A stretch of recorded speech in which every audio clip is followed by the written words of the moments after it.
All right, good morning. It's really wonderful to see everyone here. And as Deb said, it's really great to be engaging folks from multiple campuses and multiple units here at Penn State. So I'm really excited about the day we're going to have.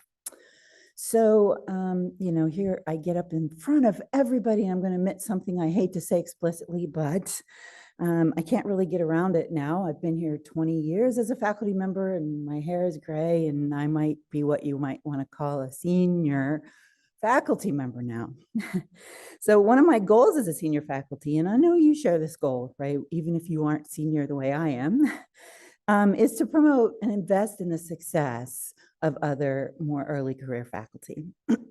So at my core, I'm interested in belonging to a community where we teach our students to reach their maximal potential, right?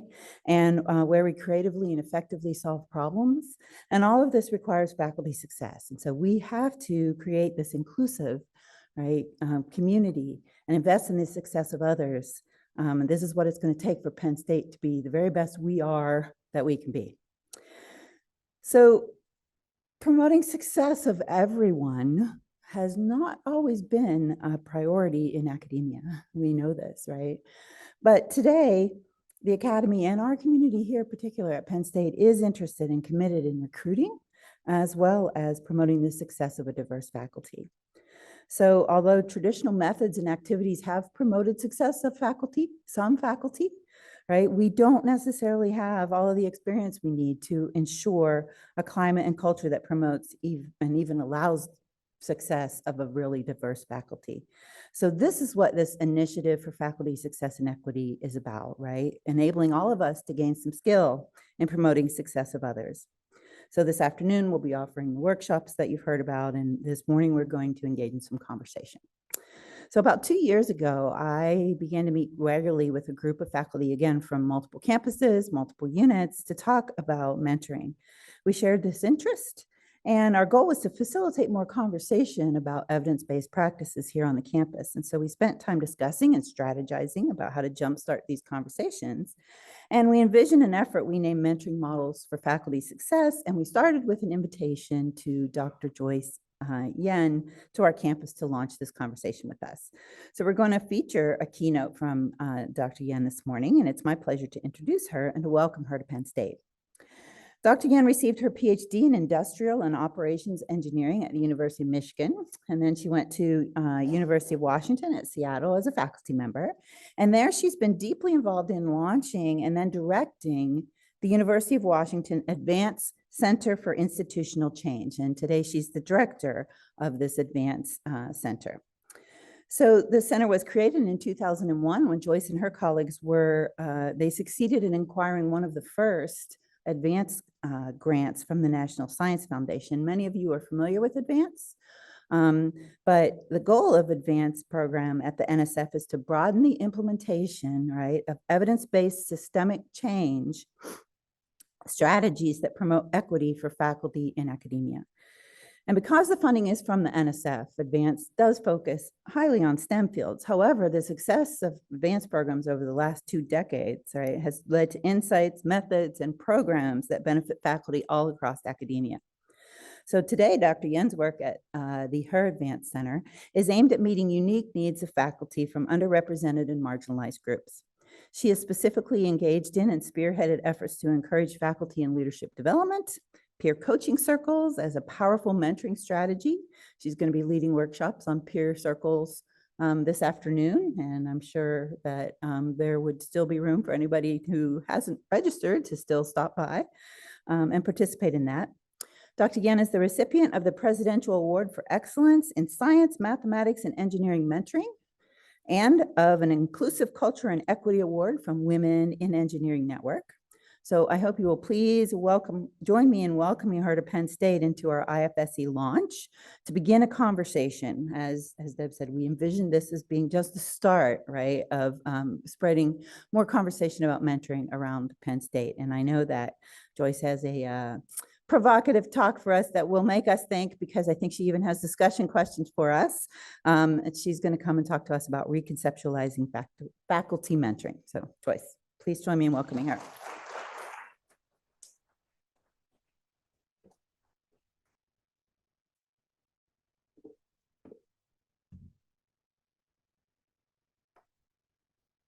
Hi, good morning, everyone. Thanks for getting up early. It's really early for me. I'm really happy to be here. And hello to all the folks who are out in virtual land as well. So thank you for inviting me to Penn State. I've never been here before. I just know of Penn State. So it's exciting to be here. It's also nice to see it in the light because I came really late last night. So today I'm going to be talking about reconceptualizing faculty mentoring. And I just want to say a couple of things before I get into that. So the Advanced Center at the University of Washington was really brought to the University of Washington by our former dean, Denise Denton, who had a vision and was way ahead of the curve when it came to creating inclusive spaces and thinking about who is participating and who is belonging in engineering.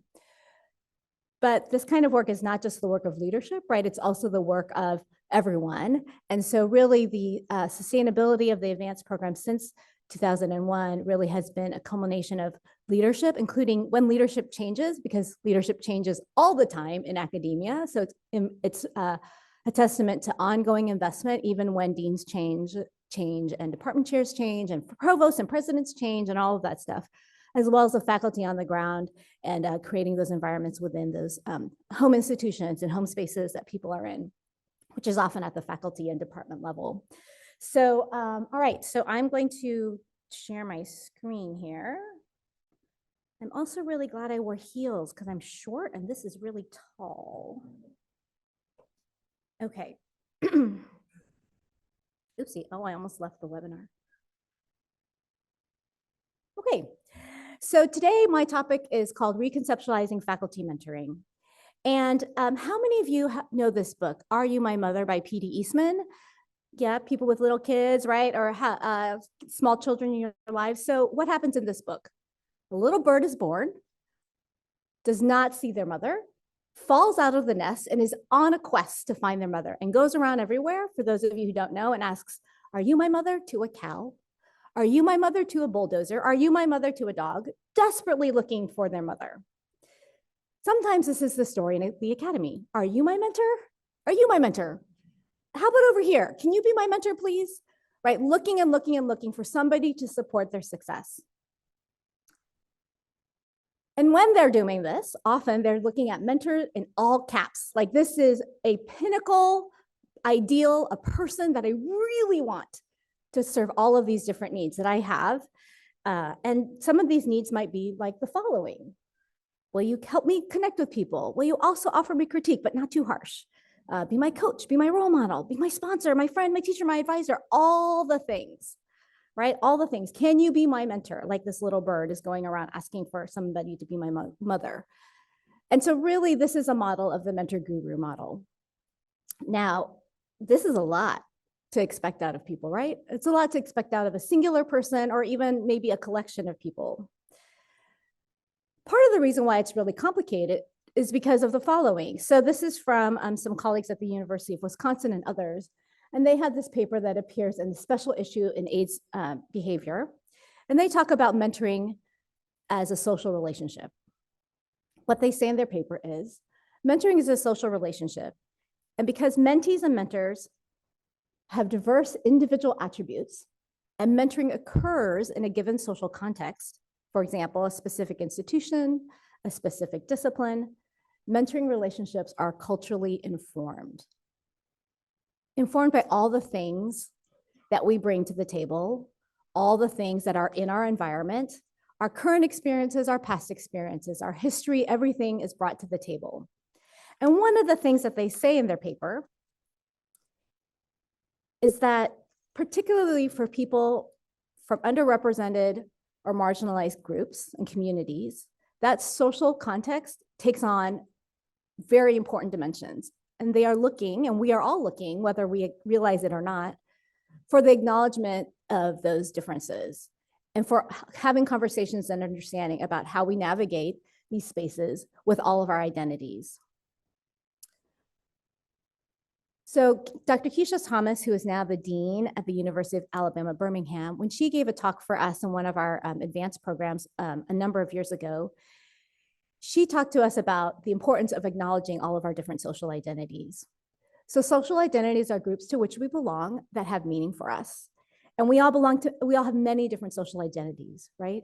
So often when we're talking about underrepresented and marginalized groups, those are identities, some of which are visible and some of which are invisible.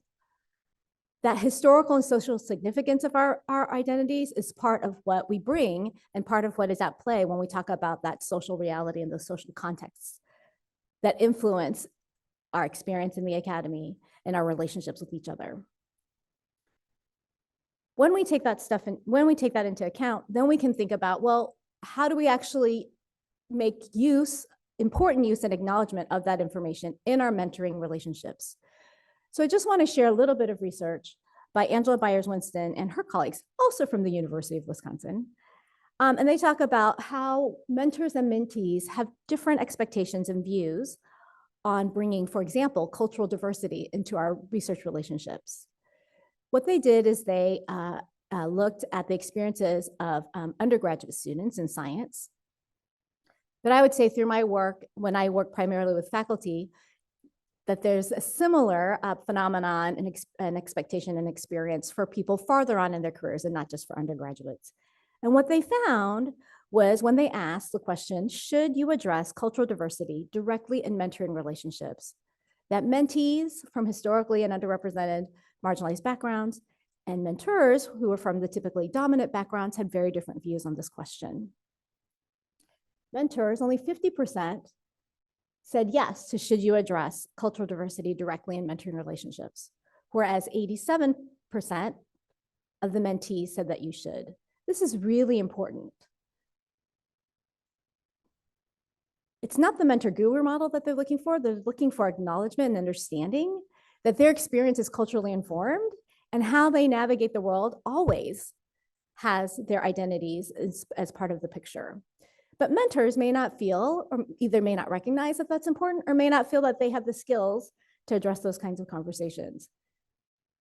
But just because you don't have the skills now doesn't mean that you couldn't develop those skills, right?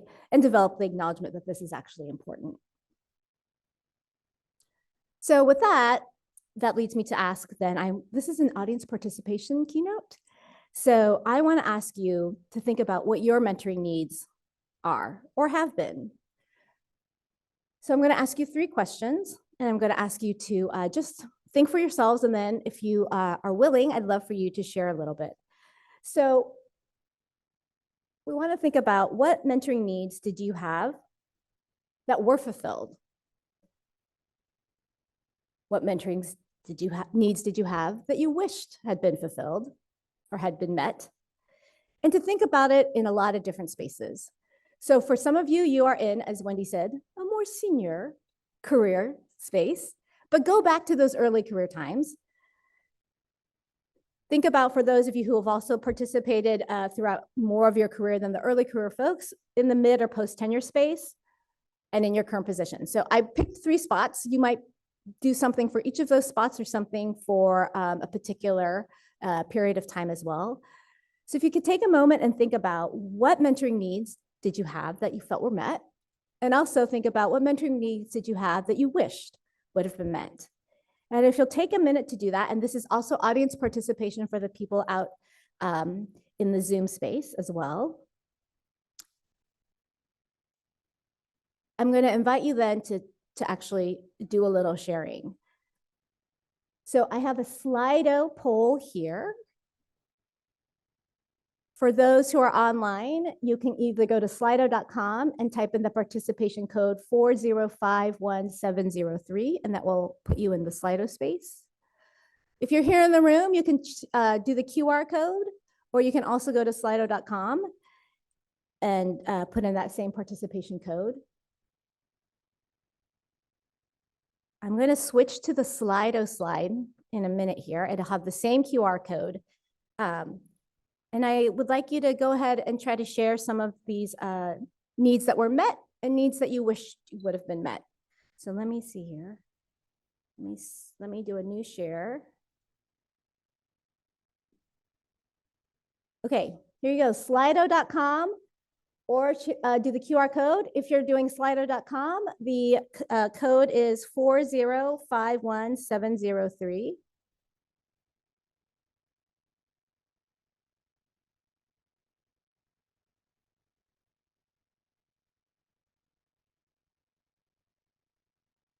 Oh, yes, question.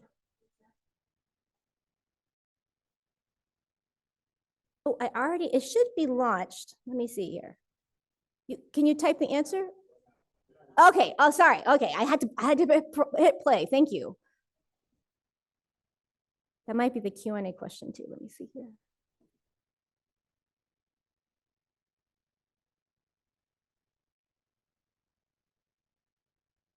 Oh, it says 7 participants typing. Yay!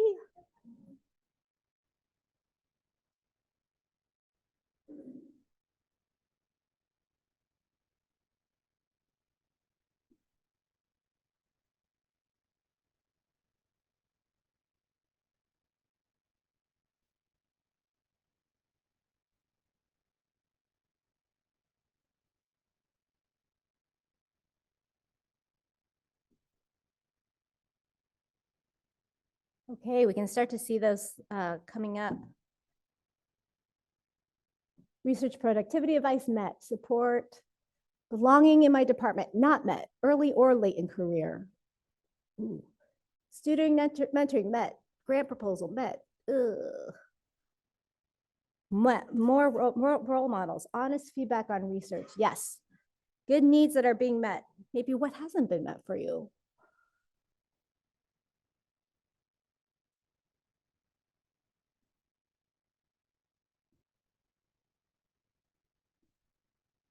Not met. Addressing racism in the academy. I have this window here that I can't see past my screen.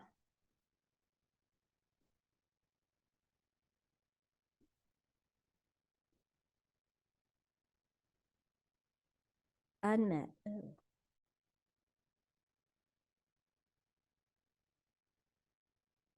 Making connections with other people in my field at Penn State, not met. Sponsorship, not met. Career advice. Wow, when you look at these things that were met and not met, those seem like pretty decent things to get support in, right? Nobody's asking for changing the world. They're just asking for support in their career. Non-competitive mentoring, not met. Science feedback and connection met. There's also really interesting things about what needs do get met, right? Which needs are met and which needs are not met. If we had social scientists in the room, we could do a little analysis on this. I'm not sure if all of this information is going to be saved, but it might be. I can't remember what the Slido setup is. Emily would know. All right, there's one more person typing. Not great advisor experience. Navigating boundaries, that got met. When you look at this list, what I love about asking a question like this is I feel this is doable. We could do things to meet a lot of these unmet mentoring needs. That's really great. Okay, thank you so much for participating. Let me go back to my other presentation. Okay. So now, as you thought about those things that you wrote down, I want you to go do a little bit deeper and answer these kinds of questions like, okay, take a particular need that was met. We're now in the positive things that got met category. How was that need met? So you might answer these different kinds of questions. How was it met? Why did it get met? What was the format in which that need was addressed? When did it happen? Who was the person who did that? Where did that mentoring take place? So just for yourselves, if you wrote more than one thing down for needs that you got met, maybe answer these questions or one of these questions for several of those needs and just reflect on the context in which this mentoring need was met.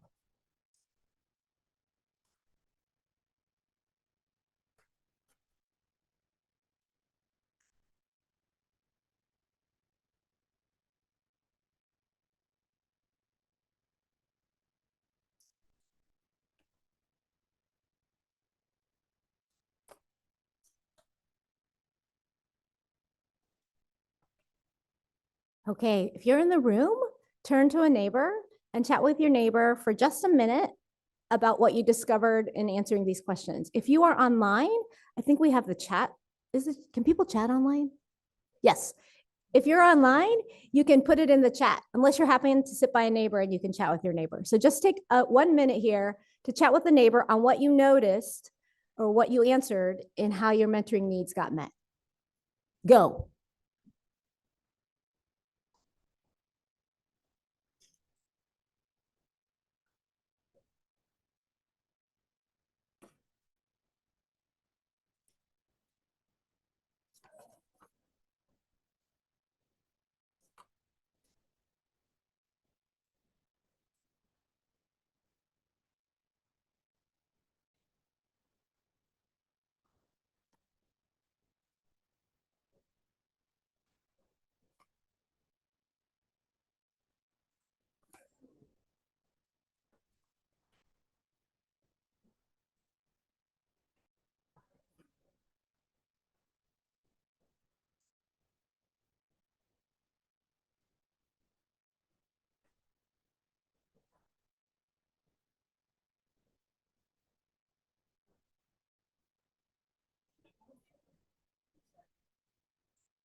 Okay. Thanks for sharing with each other.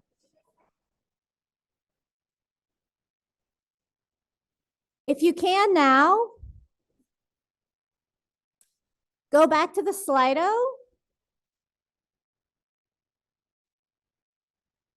If you can now, go back to the Slido and share some reflections on what you observed in your conversations with each other. So go back to the Slido.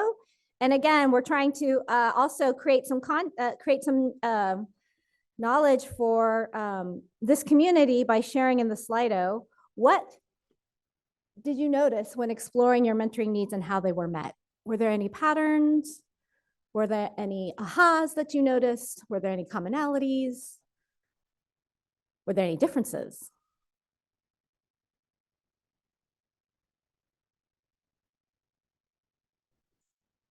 Thanks for the folks who shared in the chat as well.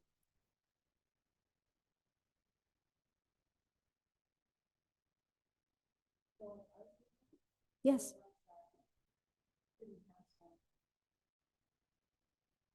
Yeah. Yeah, so up here they said they both realized that they didn't have strong mentors in the traditional sense in their early career. That was a pattern that they noticed. Yeah. Great. Yeah, and go ahead and put those patterns in the chat too. Structured programming was also mentioned in the chat from folks who are participating online.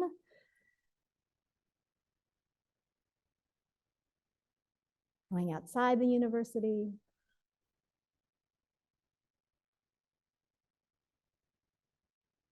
Positives and negatives.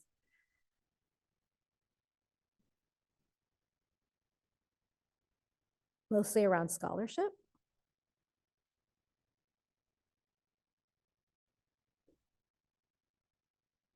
enthusiasm, differences between being proactive versus having to seek it, proactive or seat versus being able to having to seek it. Great.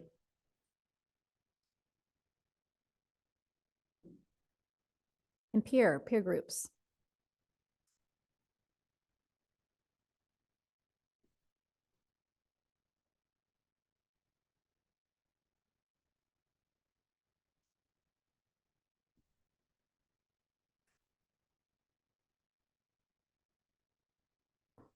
There's a structure that seems to appear in a bunch of different places, having some intentionality around mentoring.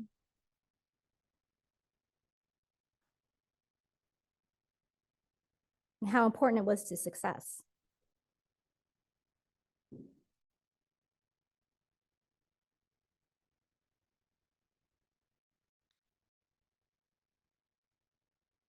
Great, we'll let the last folks finish up with their additions. Peer mentoring can also be negative. And authenticity and being really invested.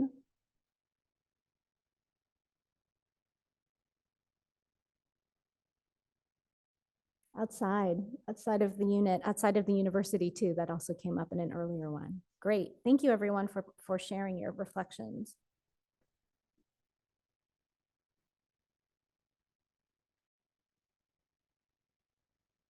Okay. So thank you so much for sharing your thoughts and your experiences. I've always find it's really important and helpful to take a moment of reflection around these topics because we all have different mentoring experiences. And yet when we are in conversation with people, we can also see what's been similar or commonalities about our experiences as well. So the first thing I want to do is to reconceptualize mentoring first in one way, which is to borrow a concept from the National Center for Faculty Development and Diversity, who talks about taking us from the mentor guru model to thinking about mentoring needs and thinking about multiple mentorings. This is why I really asked the question about what were your needs, as opposed to what do you want from a mentor. They seem similar, but they're really quite different because when we think about needs, then we can be really intentional about finding ways to get those different needs met. And this mentoring map then also allows us to think about there are lots of different people who might be able to serve our different needs, and that people mentor us in many, many different ways. One of the things that I like to think about in this space is in ways to take it away from the mentor guru model is to also think about mentoring moments, because there might be moments where somebody's offering me support. And if I take that out of the capital MENTOR, all caps, word, and think about it as a mentoring moment, it does a couple of different things. One, it helps me acknowledge that I've been receiving support. It takes off the pressure of making somebody fill all of the different roles for me. And it also helps me understand that I might be getting mentoring in lots of small ways as well as large ways. And so my understanding of when I'm being mentored and how I'm being mentored can really expand. So brainstorming and problem solving feedback. One of my mentors does this one, safe space or a ventor. Right? That's also a version of mentoring. It's helping me let go of some stuff so I can go on to the next sort of things, right? There's a lot of different things going on in this mentoring needs map. So that's the first reframe. So one of the things that I do in a lot of my programs is invite people to come up with their own mentoring map and then fill in the names of people who might fulfill those different roles. And this is directly out of the National Center for Faculty Development and Diversity's work. So if you don't know the work of Carrie Ann Rockamore, I highly recommend you get on board with her work. It's really amazing. The second thing, though, is to really move away from this idea of mentoring as an individual experience, but move it into thinking about mentoring as a culture and as a system. And this is what I think really I'm hearing Penn State and the people that I've been interacting with wanting to really create at Penn State is a culture around mentoring. So let me talk about creating a culture of mentoring and some of the ways that it has shown up at the University of Washington. To do this, I want to start off with a quote from Robin DiAngelo out of her book, White Fragility. This is a quote that's putting into context power, culture, and belonging. She writes, norms follow power.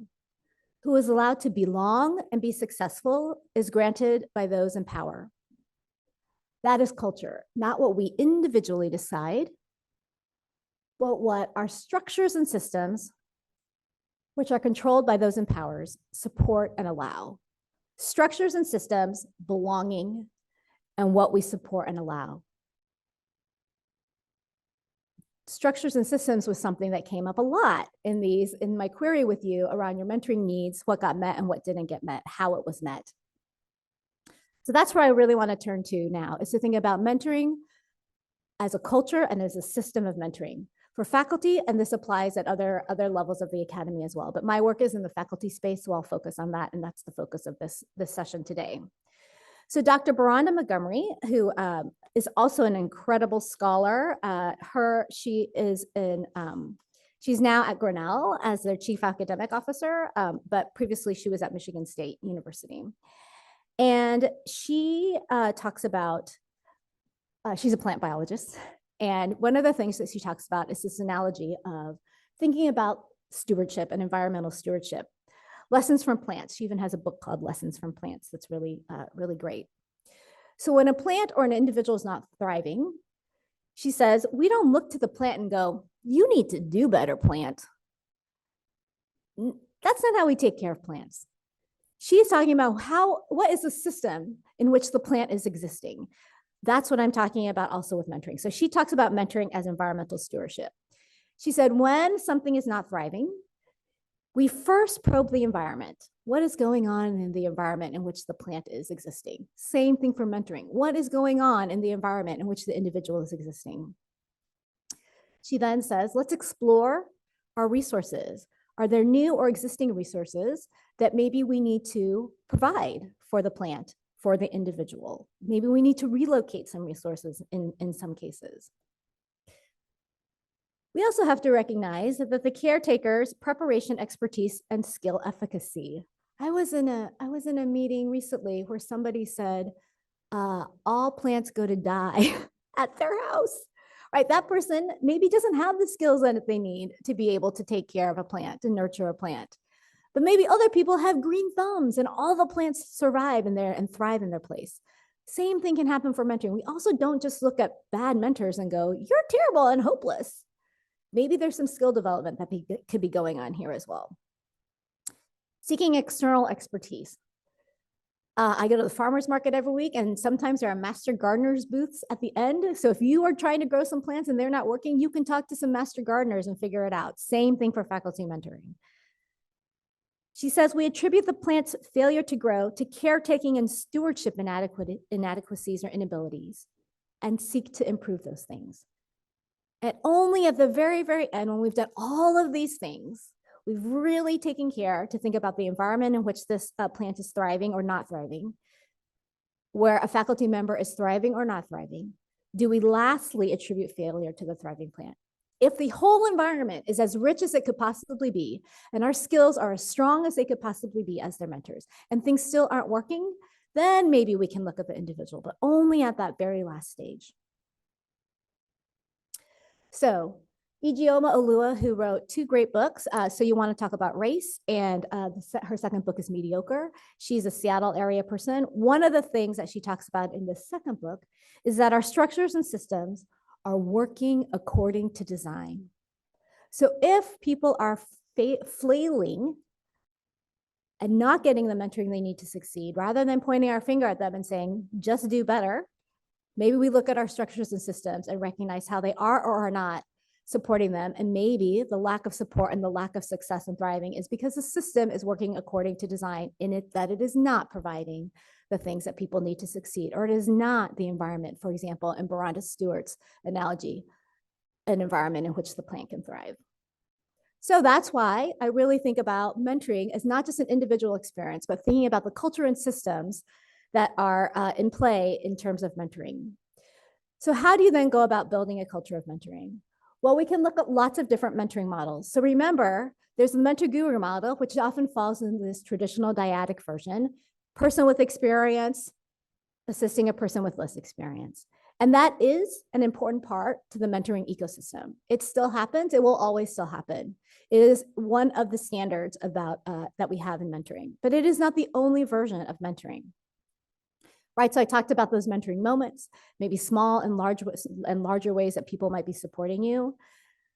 These are some other models. We saw them mentioned in how when I queried people about how their mentoring needs were met. So peer models, right? Peer models, but also having a collection of people, whether it's a circle of advisor, a kitchen cabinet, any sort of collection of people who are offering support for a particular individual, a mentoring committee, things like that. But I'm also going to put in here workshops. Because if mentoring is ultimately helping people be successful and helping them thrive, and it's passing information that some people know to people who don't know about that information, that is versions of mentoring. So I consider workshops as within this ecosystem of mentoring. So if we're thinking about building a culture of mentoring, all of these things and other things really fall into this space. So then reconceptualizing mentoring really goes into the second part, which is not just thinking about mentoring needs and our mentoring map, but then also thinking about all the different ways in our culture that we can support mentoring, conversations, our ideas, our structures, our policies, all those different things that we might have going into the broader environment of mentoring. So I want to tell you a little bit about how this shows up at the University of Washington through our Advanced Center for Institutional Change.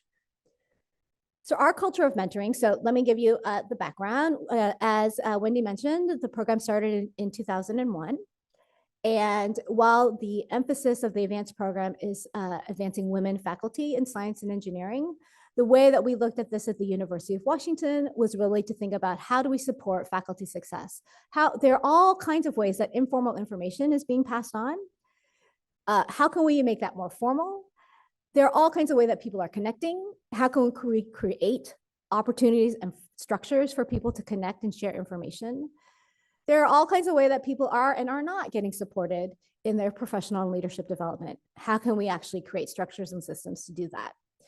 So what we have here is a table. It's small, but I'm going to tell you the big picture idea from this table. So in the rows, there's a variety of different program activities. So we do pre-tenure workshops. We do mid-career workshops. We offer a new faculty welcome event. We offer a monthly event for our women faculty called Mentoring for Leadership. We do peer coaching circles. We offer a Write Right Now cafe where faculty get together and just write.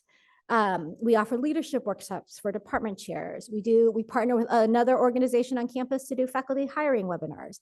We are available for individual consultation, and we have other ad hoc topics that come up. Those are our different activities. We have a lot of different ways that we offer these activities.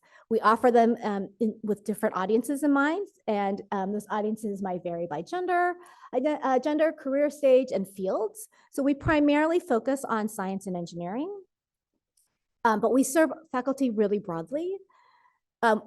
We are also, though, in serving faculty broadly, we are intentionally gender conscious. We are intentionally STEM conscious. A lot of these models work in a lot of different spaces at all career stages, at all fields. But we say the work that we're doing, we need to have some boundaries to be successful and effective. So our boundaries are we're focused on gender specifically, and we're focused on science and engineering. When we talk about gender, though, we are thinking about gender intersectionally, right? But we do some things for other fields as well. And we do some things at different audience career stages. Lastly, we also offer it at a different frequency for our different programs. So to create a culture of mentoring in science and engineering for our fields in particular, we hold a steady stream of activities, but not too much. We're on the quarter system. So we can do something once a quarter and have it appear 3 times a year instead of just twice a year if we think about the semester system. We gather people together by different identities based on career stage or interest, gender, fields, that kind of thing. The other thing that we do is we generate our topics from our core audience. So of course, there are some things that are evergreen, always useful, right? So one of the things that we do is every spring, we do a workshop on applying for NSF career grants for our pre-tenure faculty workshops, because there's always people interested in applying for NSF career grants. And it's just a generally good topic when thinking about proposal writing. That's a topic that many people get a lot of support in, right? But then we do other topics that are generated from our audience. So people might say things like, how do you have those difficult conversations with graduate students? Or how do I figure out how to set up my lab culture? Or I've noticed something happens as a woman moving into the mid-career stage, and now I'm viewed differently by my colleagues than I was when I was in my early career stage. What do you know about that? Can we have a conversation about that? Yes, right? Because if you have a question about that, chances are other people also have been thinking about that topic. So we generate these ideas from our audience as much as possible. The other thing that we're doing is we're trying to intentionally build community both within and across units and career stage. So in our mentoring for leadership lunches for our women faculty, for example, you never know who you might be sitting next to. It might be somebody at a similar career stage. It might be somebody at a different career stage. They might be in the same college as you or a different college as you. But the opportunity to gather and to have conversations with people, both informally, but also then centered around a particular topic, greases a lot of different wheels in this case, right? So in one point, I watched two women faculty have a conversation where they were both very well known outside of their unit, but their unit was not looking at them as people who were ready for promotion to full. And when they sat next to each other and had this conversation, all kind of light bulbs started going off, right? And different kind of commonalities. And whether or not they actually continued to engage with each other in this conversation, this was a mentoring moment. This was an opportunity to connect to people and to see your experience reflected in other people's experience, and then to understand, oh, that's not just me. And then how did you approach that issue? What did you do? And exchange information, right? So there's lots of different ways that mentoring can happen. And this is the ways that the University of Washington's advanced program generates a culture of mentoring. The other really interesting thing is that when we bring people into the University of Washington in these departments, we invite everybody to join our pre-tenure workshops, for example. And then now that the program has been around for 22 years, we're going on our 22nd year, people who came in are now in positions of leadership, right? All of our department chairs, ooh, let me think here. Most of our department chairs have gone to advanced programming when they were early career faculty and are now department chairs. They are also going to the chair workshops that we offer. But we have been able to support their success and also, in some ways, shape how they might think about faculty development and faculty careers and belonging and these different issues, and connected them in lots of different ways. So a lot of the department chairs attribute some of their professional development to programs that occurred earlier in their career and then helping them as they advance through their careers. In fact, this year, one of our faculty, our mentoring for leadership lunches with women faculty, the person who came and spoke was a woman department head, a department chair, who said, I haven't been to these for so long because I had a baby. And then things just kind of got, but I'm so happy to come back home to the advanced program, and the things that happened in those early career stages stayed with them. Okay, so this culture of mentoring is really reflected in the mission of the University of Washington's advanced program, which is as follows. We partner with individual faculty, department chairs, UW leadership, and the national STEM community to create systemic change so that women faculty can equitably join, succeed, and lead in STEM fields. If you want to know more information, you can look at our website. There's all kinds of resources we post on our resource library, and a description of all of those different programs that I just mentioned on that table. Over time, what we've seen is an increase in the percentage and number of women faculty. So this is a chart that just demonstrates that. And the bottom bars are from 2001 at the start of the grant. The middle bars are at 2007 when our grant ended. And then the top bars are our most recent data, 2021. We now do data every other year. So this fall, we'll be collecting data again. The three bars are from top to bottom. It's the national engineering percentages of women faculty. We just offer that as a contextual statement because it's easy to get. The American Society for Engineering Education collects all of this data. It's much harder to do across science and engineering collectively. The middle bar is our engineering department. So 10 engineering departments, the percentage of women faculty. And then the bottom bar is 9 departments, 9 science departments in UW. And you can see we're outpacing the national trends, and we're also growing over the years. So we're now at something like combined 27%, I think, women faculty. Oh, yes, here we are. So here's what the actual numbers are. For tenure and tenure track faculty in the 19 departments that we've been collecting data for since 2001, 27% are women faculty. 53% of women faculty are at the highest rank at full professor. We've seen a 137% increase in the number of women faculty and a 429% increase in women faculty of color. Okay, so that's mentoring, creating a culture of mentoring just really broadly. I also want to add one more concept in, which is the concept of coaching. So again, when I think about reconceptualizing mentoring, I really think of it as really an additive space. So I'm not taking away, for example, the guru model, and I'm not taking away all these different mentoring models when I talk about coaching. Coaching is an additional thing that might be a useful resource for people. So what is coaching? I'm going to talk about coaching specifically in the context of peer coaching, because that's the program that I actually offer at the University of Washington's advanced program. But I also am going to be doing workshops on it. So this is like a preview of what you might see this afternoon if you decide to join us. So peer mentoring and peer coaching are distinctively different things in my mind. Peer mentoring is people getting together, people at a similar career stage, offering advice, maybe some venting, all kinds of different sort of stuff, right? Coaching is very different in that coaching is really focused on asking questions. So I want to tell you just a little bit about coaching to differentiate it. And then if you're curious about learning more, come see me in the afternoon or ask me questions in the Q&A here. Okay, so what is peer coaching and why do we do it? Well, peer coaching is another form of being in community with others. In our case, when we do peer coaching, we do it at different career stages, but everybody is in a different department.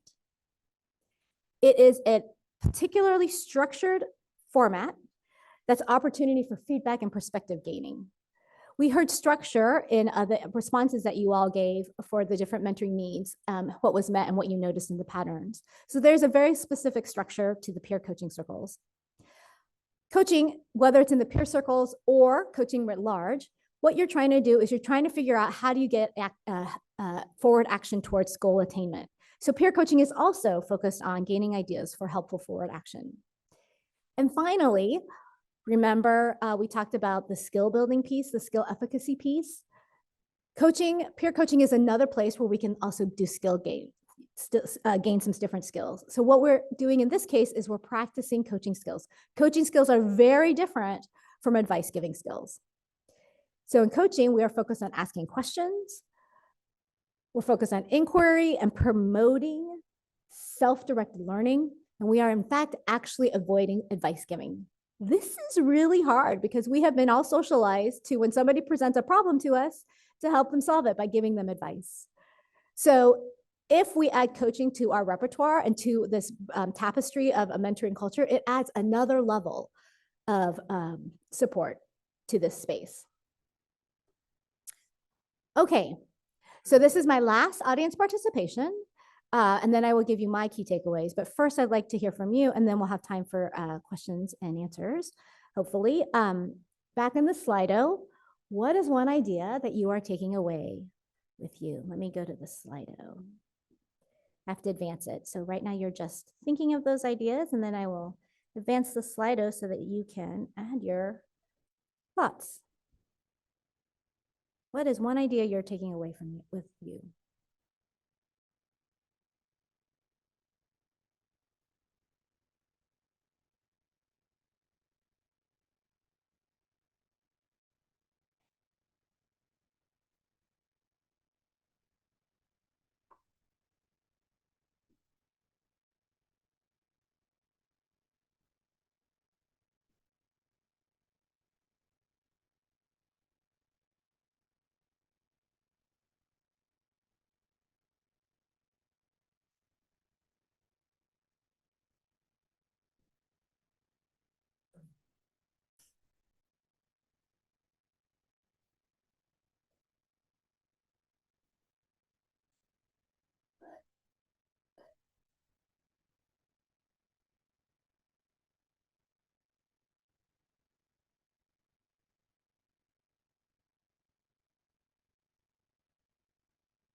really fun to read these. Thanks for sharing. You can pick more than one if you need to. You can type as many answers as you want into the Slido.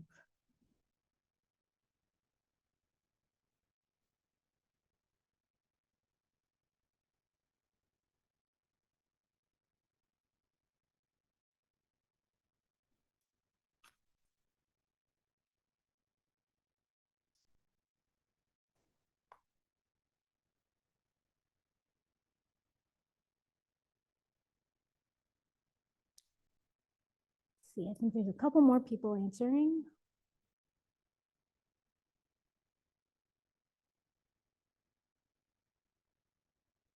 Great.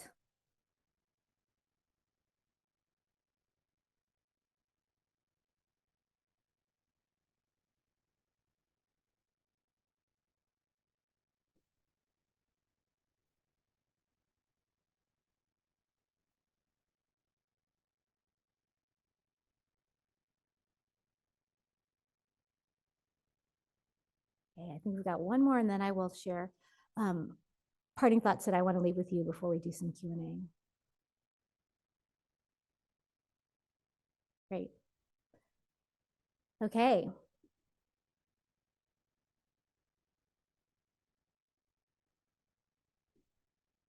Okay, so I want to reconceptualize faculty mentoring by thinking about building a culture of mentoring. And so my final thoughts are really a set of questions, really. How do we bolster belonging? How do we think about mentoring needs? What are our mentoring needs? How do we support agency in mentoring? And how do we really build a culture of mentoring, moving from that individual perspective to a systems perspective? Remember, norms follow power. Who is allowed to belong and be successful is granted by those in power.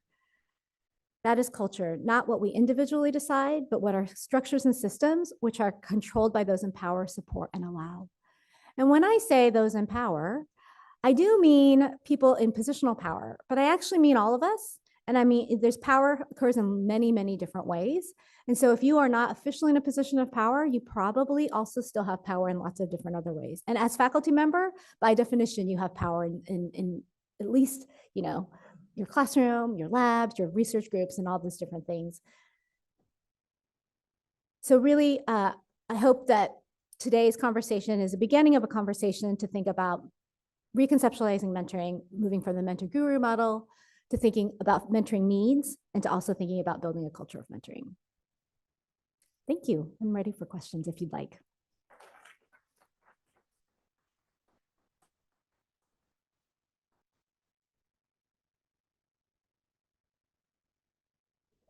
Time for discussion and questions.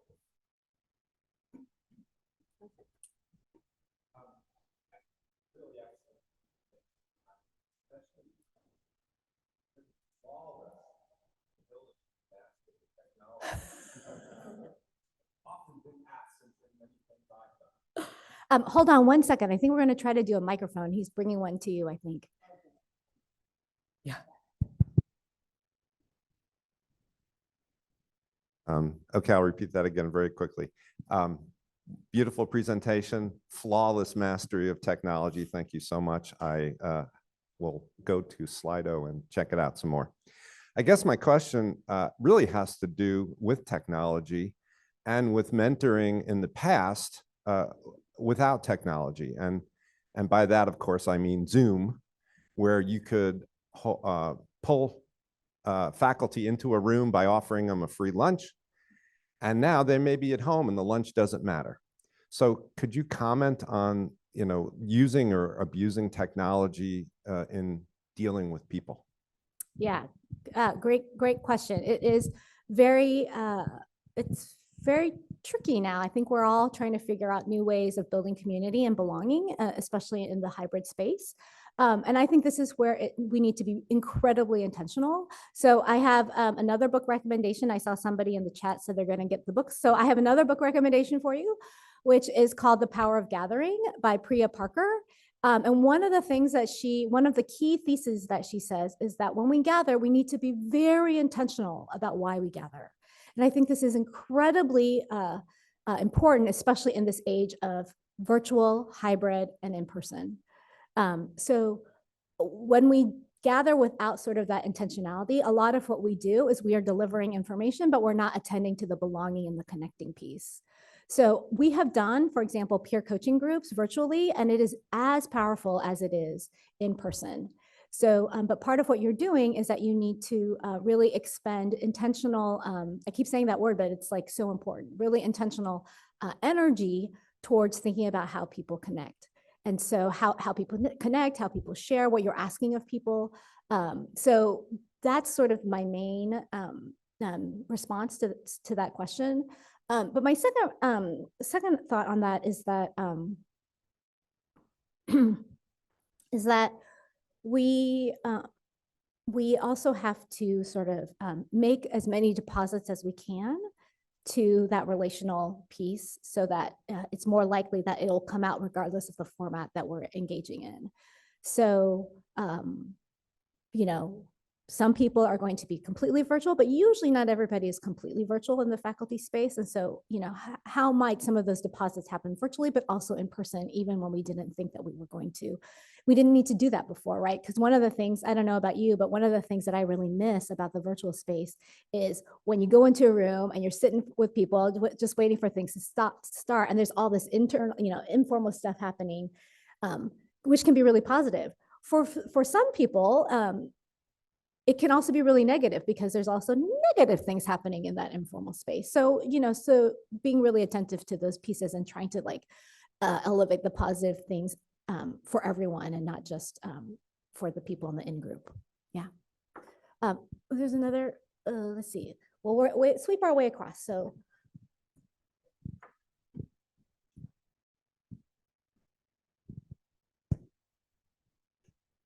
I thank you. That was really fantastic. And one thing that I really appreciated was the environmental stewardship model. And it's kind of interesting. And I wonder what your thoughts are of flipping that around. That's kind of focused on deficit.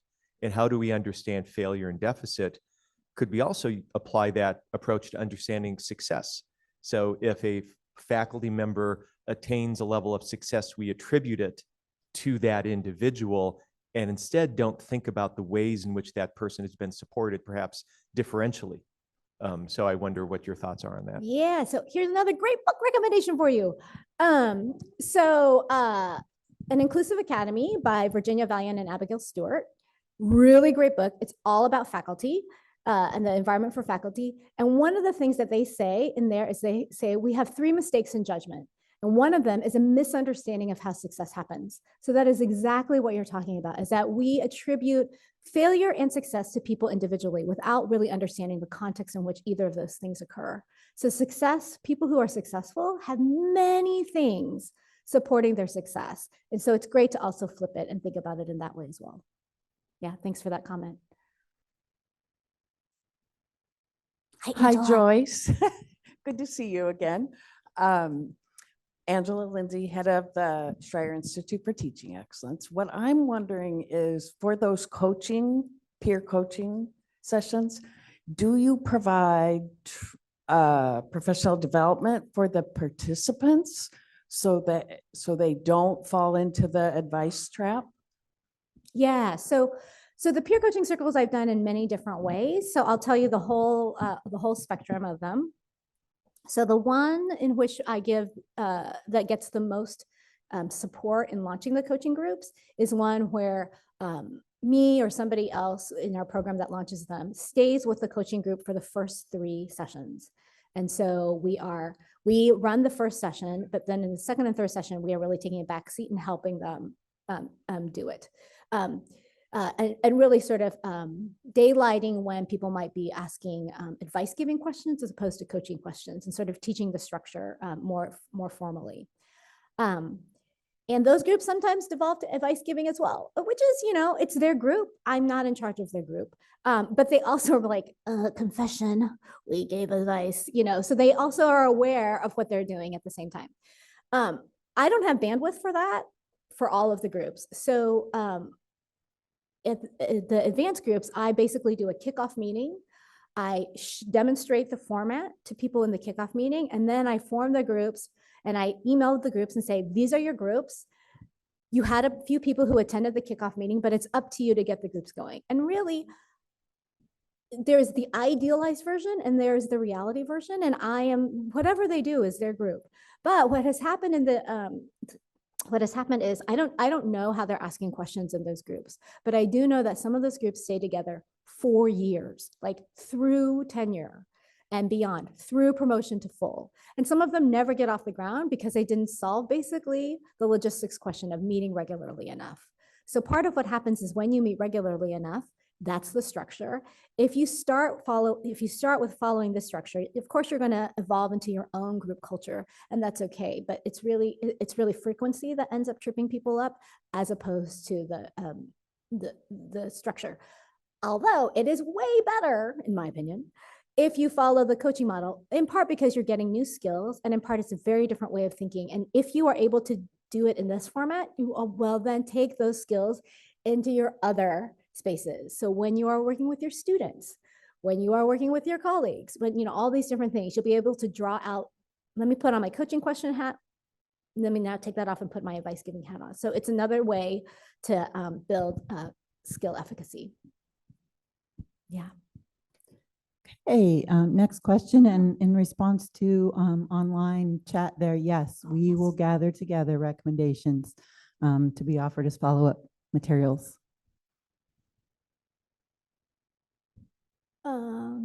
Was there? No? I have one actually. Okay, and then there's one in the middle. Go ahead. Okay, great. So we were talking about who to attribute success to a minute ago, right? I'm also interested in talking about how do we define success? Because I find so often mentors are trying to make a mentee look like them instead of the model of what is, asking the mentee what their goal is and helping them reach that. And if we're really going to promote diversity in our faculty, we need to stop trying to make everybody into the same mold, right? So how do we encourage that thinking in our mentors? Yeah, those are great questions, and that's like a cultural change question for sure. And it doesn't happen overnight. I think there's a couple of different strategies for that come to mind. First of all, the first one is to really just have those kinds of conversations. So I think a lot of what happens in the mentoring space and in the faculty space in general is that we have all kinds of assumptions about all kinds of things, and we just don't have conversations about them. So one of the pieces of advice that me and my colleague, Chad Allen at the University of Washington, we give when we're talking about faculty searches, for example, is that it's really important to clarify before deliberating. So having these clarifying conversations, we might not all agree, but we want to sort of build a shared understanding about what we mean. So I don't know what success means at Penn State. I don't know what success means in a particular department at Penn State. So that's one thing, having that conversation. The second thing is to ask a coaching question when we are with a mentee, which is to have this conversation, but to also ask a coaching question. What does success mean for you? I don't know the answer to that question. It could lead to all kinds of new information. And then if I understand what success looks like for you, then I can decide I'm willing to support you in achieving that success. I am not willing to support you, or I didn't know that's what you meant. Let me help you gather the resources and experiences and whatever to help you meet that goal. So when we don't have those conversations, when we sort of do a lot of assuming, it leads to misunderstanding. There was a question over here too.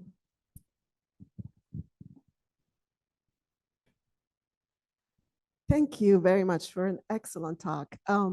I hesitated to raise my hand because I like to be optimistic, and I feel an optimistic vibe here this morning.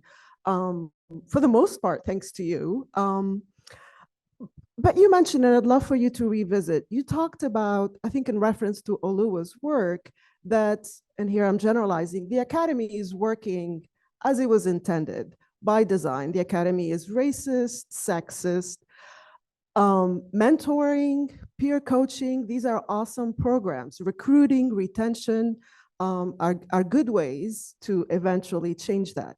But what else? I love the fact that your advance is titled institutional change, right? What else is needed to really enact true institutional change? Yeah, a magic wand, Okay. but I don't have one. So it's really hard. I mean, we've been doing this work at the University of Washington under the advanced umbrella for 22 years. And there are still all sorts of pockets and places where you're like, are we still having this kind of conversation? So it's not easy. It's not something. And I think somebody said something, there's like a quote that says something like change happens at the speed of trust, or there's some kind of quote like that. And I think that's actually really powerful because how do you build trust? Trust doesn't happen overnight either.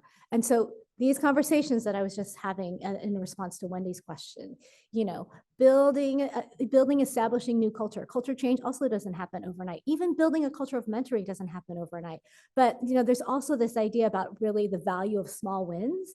And when we have small wins, it builds sort of this positive, virtuous cycle where we can start to keep things moving. So what you're asking and pointing out is a huge feeling intractable, sometimes seemingly intractable issues in the academy, but thinking about small wins, thinking about building trust, thinking about, sort of those relational things, thinking about building the investment in sort of that leadership pipeline, all of those sorts of things, bringing existing leaders on board in ways that speak to the issues that they are facing, all of those sorts of things, right? So like the leadership workshops that we do for department chairs, part of the reason why we are able to still do them and people still show up to them is that there's demonstrated value in them for folks. As opposed to, Denise Denton used to say, don't hit people over the head with a diversity hammer. Let's, bring them in. Another person from that space said, oh, you're feeding them broccoli, but you're covering it with chocolate. Great. There's so many different ways to sort of bring people in. That we're just trying all the different tools in our toolkit that we can. Thank you. Thank you for that. Okay, are there any other questions? Comments? Oh. Hi. Hi. Great discussion. I was wondering what kind of programs or workshops are effective to remove bias? Yes. There are a lot of different ideas in this space. There's research out there that says that training will not remove bias. So a lot of times our go-to is to do training. And that is important, but what training does is it builds knowledge, but it doesn't necessarily remove bias. So to do that, really, we need to think about structures and systems and accountability mechanisms. So how are we helping people, all of us, myself included, mitigate bias through useful structures and systems that help hold myself accountable and help sort of mitigate the impact of bias in, for example, decision-making processes and things like that. I think about it most in sort of the decision-making space and faculty hiring and faculty evaluation space. So that's, you need all of those things, but I think often we just do the one, which is let's just do some kind of training for people around bias without the other thing. And this is sort of this cultural change piece, right? You can do this, but it's not going to lead to different behavior unless you have some sort of structural accountability pieces that help people mitigate that impact of bias. We're all going to be biased, it's still going to exist, but we can work to understand it and mitigate the impact. Okay, one more, yeah. Yeah, so two questions, and I also want to echo, this is a fantastic keynote and kicking us off, so thank you so much for being here. So a small question, I know a number of people in the room are kind of in an administrative role of department head, which is a head system here. And so I'm interested in your advice about kind of how we would envision ourselves as mentors, because we simultaneously have a very specific kind of power dynamic in terms of providing evaluations. And so that's something as a department head for just 2 years now, I've been trying to navigate. And I really would not consider myself necessarily a mentor, but somebody who needs to give very clear, specific feedback, at critical moments. My second question is going we've seen in the last 6 months, arguably, radical pushback against DEIB coming from a variety of different institutions and structures of power. I'm curious how you and your institution are thinking about this kind of new landscape, ways that we can continue these efforts while simultaneously facing arguably increasing hostility from a variety of different settings. Yeah. Those are just such softball questions. Okay. Yeah. Oh God, look at the time. Okay. The first one is, I think this is really important. And in terms of like the different hats that you wear and understanding the power dynamics at play. So one of the things is, I think, again, sort of being really explicit and clear, like there are like saying those words out loud.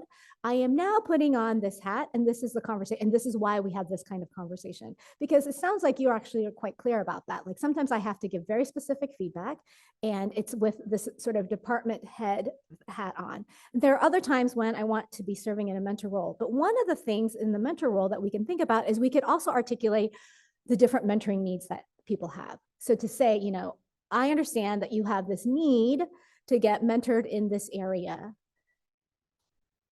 I am now going to take my mentor hat off. I'm going to take my department head hat off, and we're going to talk about this specific mentoring need. There may be other needs where you have to say, you know, this feels like it could be a conflict of interest because I'm also going to have to give you this kind of feedback. But let's think about the ecosystem of mentoring and how you might get mentoring. So what you might be is more of a connector to other sorts of things. Also, in your position of power, you might be able to create structures and systems. So if you don't have some structures and systems that allow other people to step into those roles because you can't specifically, there might be other ways to do that. So that's some thoughts on the first question. The second question is partly why I think it's really important to think about the whole entire context. So to be both race conscious, to be gender conscious, to be, you know, to think about ability status specifically, because it informs our understanding of what isn't being done. So we can be making choices with that context in mind, but it can serve not just individuals from those backgrounds. And I think that's where a lot of the pushback is this misperception, I will say, about who is getting access to resources. It is an entire misperception. My colleague, one of my things my colleague says is that, you know, we have something at the university in the state of Washington, which is I-200, which is like Prop 209 in California and other places. And so what he says though is that the law says you can't discriminate, but you can't do it for anybody, but we only apply it to some groups and not other groups, this law, right? So having sort of that, like having our decisions explicitly informed by the experiences, for example, of people from marginalized groups, because that is information that's telling us about what isn't working in the system. And then having our solutions sort of intentionally designed with this in mind can be one of the ways to address these issues. I think another way to address these issues is to really think about how do we get information in front of as many people as possible, but again with this lens. So all of this work that I'm presenting here was because we were thinking about the experiences of women faculty in the academy, but it's useful for all people in the academy, right? So so that's an example of maybe how it might play out. Okay, thank you very much, Joyce. And I think we'll wrap it up there. There are drinks and snacks in the hall, and we are going to be back in here by 10:30. Is that right? For our next part of our discussion. In the meantime, Joyce is going to be with us for the rest of the day, so we can continue these conversations. And please join me in thanking her for what was an awesome keynote.